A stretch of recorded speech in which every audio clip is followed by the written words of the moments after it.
I've been straddling the commercial and academic worlds for a little while now. I run Earth Sound Archaeological Geophysics in Ireland. I've been responsible for a lot of the road scheme surveys carried out there. For the past 3.5 years, I've been carrying out my PhD here at Bradford. And my role in that has been to actually analyse all of the road scheme data from Ireland. So the National Roads Authority, who funded my PhD, want to know exactly where geophysics has worked on their road schemes, where it hasn't, and so forth. So I've been analysing Geophysical archive that spans 10 years, from 2001 to 2010. It covers 170 geophysical survey reports, represented by each of the red dots, or some of the long lines in case of actual longer road schemes, and 1,700 hectares of geophysical survey, distributed right across the country, various geologies, various different types of sites. In terms of the size of the archive, all of the National Roads Authority, the NRA data, represents about 16% of all the geophysical surveys carried out in Ireland between 2001 and 2010. So it's quite a big archive in terms of the whole country. Thanks to data such as we just had from Arnie there and from Andreas Weberg and Visser et al. For other countries, we can actually see that during that comparative 10-year period, the NRA surveys are actually much higher than all the survey outputs from Norway and the Netherlands. So it's quite a substantial archive. The estimate from the UK, by the way, is derived from the AIP database. So it's a bit contentious, there's probably far more than that. But it represents a fairly sizable archive. Why should you be interested in legacy data? We talked about it quite a lot already today in terms of feedback. We don't tend to get an awful lot of feedback as archaeological geophysicists, certainly not in Ireland, and there seems to be the general consensus here as well. I won't read out all these quotes, but they're from geophysicists that have worked on national road schemes, both in Ireland and British companies that work there as well. So they're genuine quotes, and generally and the geophysicists. So by analysing all this data and actually seeing how accurate it was and what types of reports were produced, we can actually give a bit of feedback back to the geophysicists that carried out the surveys in the first place. 20 different contractors carried out the work. Most of them were from Ireland, but 26% of all the surveys were carried out by British companies. So the 20 contractors are listed there in alphabetical order. There's a few of you in the room already today. 5 of those companies were responsible for the vast majority of all the work. 77% were carried out by 5 companies. Now, that's not necessarily a guarantee of quality of those surveys, but it does guarantee a certain degree of consistency between them when we're looking at different styles of interpretation, how they collected the data and so forth, and their own procedures for processing it and whatnot. It's reasonably consistent spread amongst those 5 different companies. Arnie asked me a good question a few days ago. This is all very well, but were they any good? Were they very qualified at all? Now, because I know, at least I know of the names of the senior geophysicists who are behind all these companies, I can actually know a bit about their education and so forth as well. So I know, for example, that 47% of all the consultancies actually had at least one senior geophysicist, normally many more, that come through the Bradford route, either the MSc in ArcSky or the MSc in ArcProds. Now, we'll turn the microphone off. Just because you did geophysics at Bradford doesn't guarantee you're the world's best geophysicist. But again, it does guarantee... Sorry, you're supposed to cover your ears on it. But it does guarantee that you've got the best education that we can offer in this country in terms of archaeological geophysics. It does guarantee that most of those companies actually have people carrying out consistent data collection and processing methods as well. So there's a degree of consistency, but we can't necessarily say that it's quality as such. But I'm fairly happy with that. I mean, 86% of all the surveys were carried out by at least one person who has a connection here to Bradford. So that's fairly good as far as I'm concerned. They were mostly carried out by good archaeological geophysicists, if you like. So we took Armin Schmidt's database, basically, adapted it very slightly for Irish scenarios and added a few fields. But we took all of those reports, 170 of them, as part of the scoping exercise. We entered all of the database fields, taking data from those reports, putting it into Armin-style database to see what we got. What we did get was a series of quite serious omissions, we felt. These are some of the things that were missing percentage-wise from each of the geophysical reports. Now, weather conditions and soil conditions, and by soil conditions we're talking about wet soils, dry soils, that sort of thing, they were the most common emissions. And I can understand that myself. If you're only carrying out a magnetometer survey, you're probably not going to record, certainly the weather. That's one sort of thing people would record for earth resistance. But nevertheless, it's a field that's in there, and so that's what we've been looking at. Otherwise, about 30% or just less for saying what type of software they used, how they interpreted it, and so forth. Some basic location information, the accuracy of how they actually set out a grid. Remember, most of this is from 2001 to 2010, so most people wouldn't have been using an RTK GPS. In fact, in the early years, it would mostly be total station, and there are some instances of people using tapes. So we've got instances of that missing. Unforgivably, some people didn't even write the instrument type or the spatial resolution. So, you know, thankfully, it's a very, very minor number there, less than about 1%. But the thing is, the National Roads Authority says in their specification documents that everyone has to adhere to English Heritage Guidance, IFA guidance, despite the fact there's a different jurisdiction, and Armin's guide here. And obviously, not everyone is doing it. Generally, most of the reports were very good quality, but some of them did fall short of the standard that we would expect. Some, unforgivably, this is a figure that was actually produced in the geophysical report, don't include the grayscale, the clip, the dynamic range. Okay, this is how it was produced in the report. I've just omitted some location details, so we don't even know the polarity, although we can obviously guess. So it's very, very dodgy in terms of how they're presenting their data, some people, despite the fact that the same company claims to adhere to all the different guidelines that are actually available. So in some cases they might claim it, but they don't actually adhere to them in practice. This particular company, just for your own point of view, trades in the UK and Ireland. So it's not just an Irish problem, okay? And I'm sure we've all seen lots of examples already about sort of substandard reports in some cases. Interpretation categories, obviously it's very subjective and they vary wildly across the board.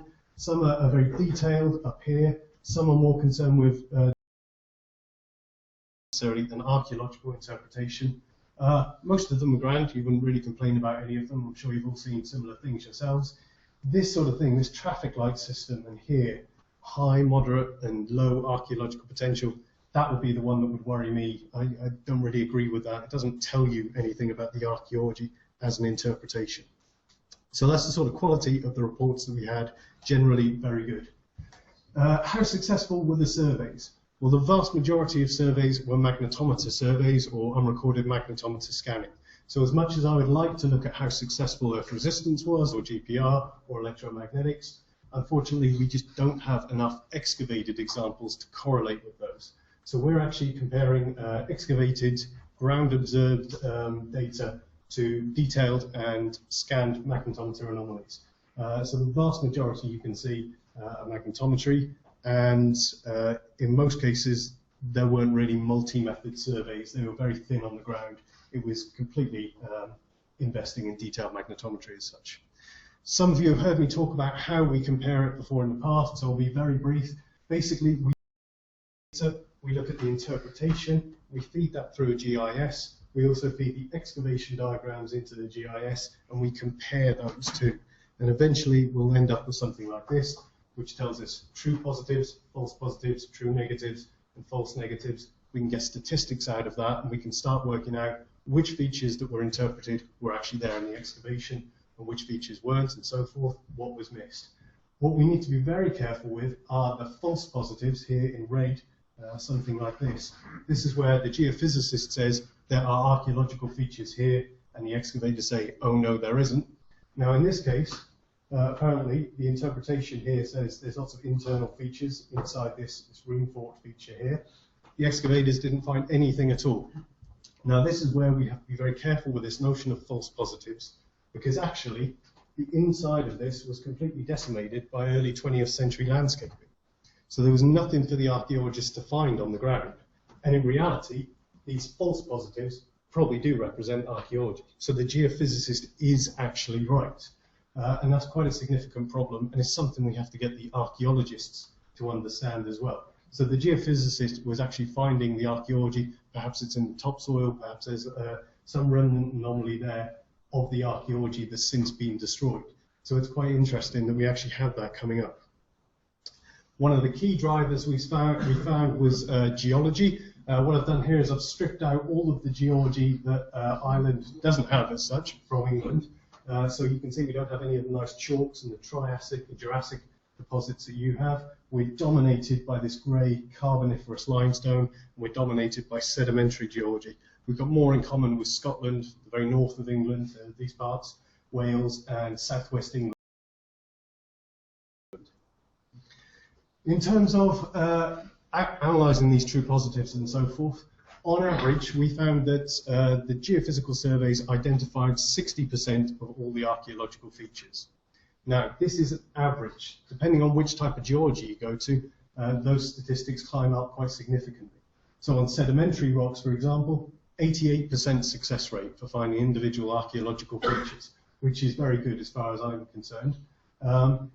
Otherwise, mixtures of sedimentary and metamorphic rock, that drops down to an average of about 34%. But again, it depends on exactly what type of geology you're looking at. For example, if you've got a combination of slate and siltstone, sedimentary and metamorphic, it shoots straight back up to 76%.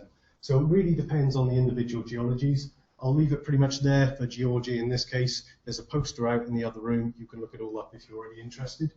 The technical accuracy, we actually binned the spatial resolution in terms of how accurate the geophysical interpretation was compared to the location of the excavated data. So everything was found essentially within 2 meters. The majority of it, 25%, was found within 0 to half a meter. So it's very accurate technical resolution that we've got, technical and spatial resolution that we've got there as well. In terms of the archaeology, what was it very good at identifying? So we're dealing with detailed magnetometry, 1 by quarter meter resolution. Well, if you want to look for modern drainage channels, we've got 100% hit rate with magnetometry, so mag is obviously the one you want there. For enclosures, ring forts, field systems, ring ditches for barrows and so forth, it falls between 66 and 83%.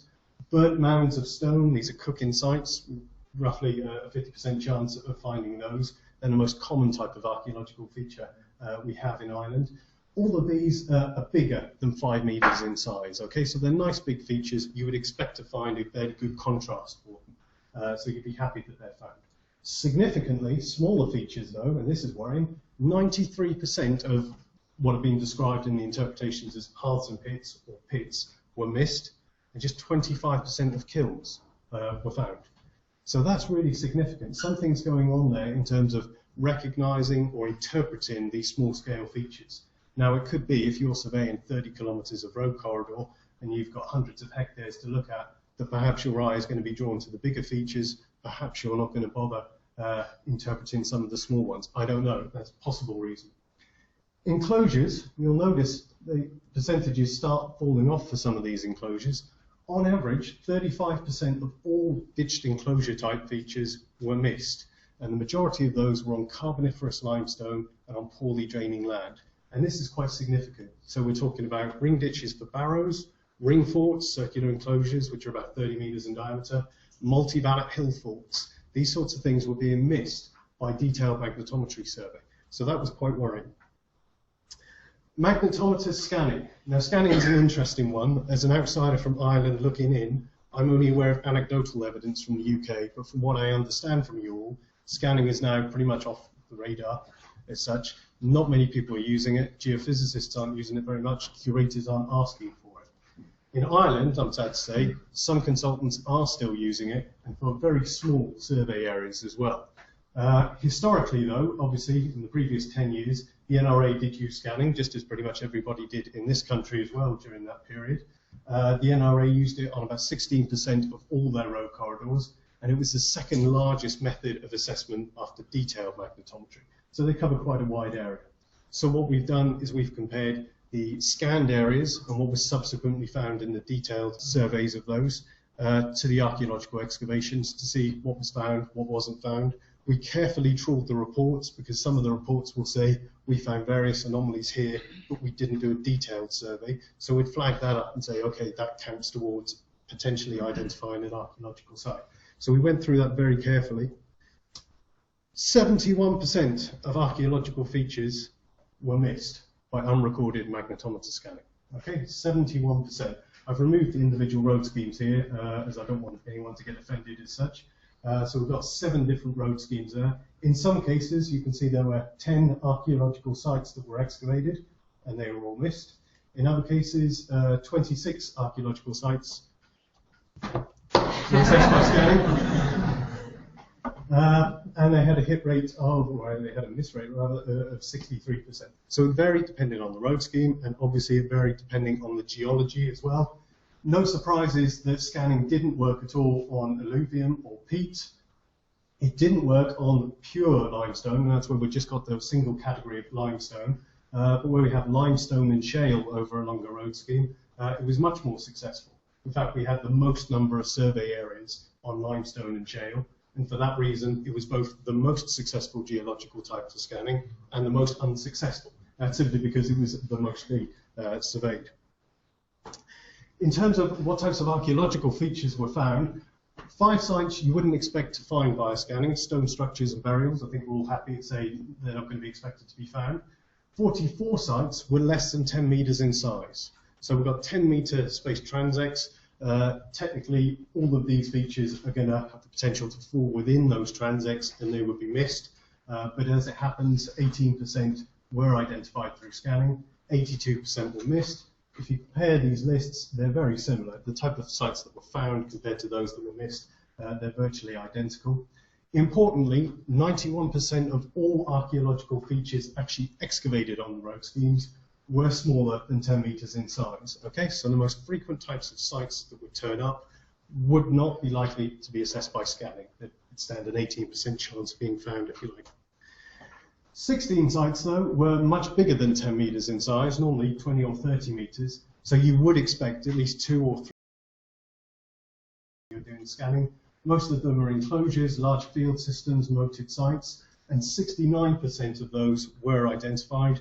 31% were missed. And the ones that were missed were, again, equally big enclosure sites, 30, 40, 50 meters in diameter. Some of them took several weeks to excavate. I think on average 13 weeks to excavate. And importantly, these are the most infrequently found archaeological sites on road schemes. So they only occur 3% of the time, and they're only being identified 69% of the time through scanning. What we found is that the majority of them that were missed were occurring on poorly drained land. And this is quite typical of ring ditch features, where if they're filling up, they're waterlogging. There's nowhere for the water to drain to. That is going to impede the magnetic susceptibility. It's going to reduce the magnetic signal. In some cases, there's not going to be a signal there at all to measure. And that's part of our problem. This is quite significant for Ireland because 1/3 of the country is on poorly drained land. So it helps to explain why a lot of these features are actually being missed. Because of this research, we're then able to come up with a probability, if you like, of the success of scanning in the future. So if we're to say we want to find any type of archaeological site, you're looking at about 29% roughly. Depending on the size of the site, based on this previous research, you can come up with different forms of probability and so forth as well. So if we're out to look for an enclosure or a ring fort larger than 20 meters in size, we stand roughly a 58% chance of identifying it through magnetometer scanning. The key findings of the review then, how am I doing for time? Not too bad. Magnetometer surveys were used very extensively, but sometimes inappropriately, sometimes on the wrong geology, and sometimes for the wrong type of archaeological feature as well. Detailed industry standard magnetometer surveys at 1/4 have on average an 88% success rate on sedimentary geology, which is fairly good. I'm reasonably happy with that. In some cases, on carboniferous limestones though, there is actually no contrast for ditched archaeological features in poorly drained land and so forth. Historically, there does seem to be very poor recognition of these small sites, pits, hearths and so forth, and kilns significantly. So possibly it's because there's an emphasis on interpreting larger archaeological features, and possibly because we have very narrow survey corridors, maybe 30 or 40 meters width. Perhaps the contrasts just aren't there for us to pick out these small-scale features. Scanning, on average, has a 29% success rate of finding archaeology on sedimentary geology. The same advert that Arne gave for the BAR monograph, we have a similar paper in the same monograph. Look me up on academia and you'll find it.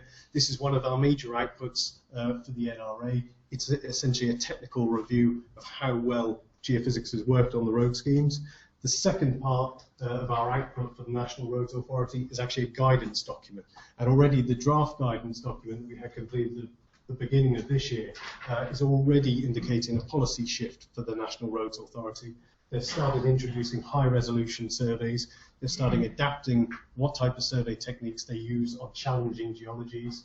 They're using various different types of other techniques. You'll probably have heard me bang on about electromagnetics in the past. They're starting to use that. And at least 5 road schemes have already implemented the advice that's on offer here. Beyond that, non-NRA curators and archaeologists are also beginning to use this document. So it's got a life beyond the NRA.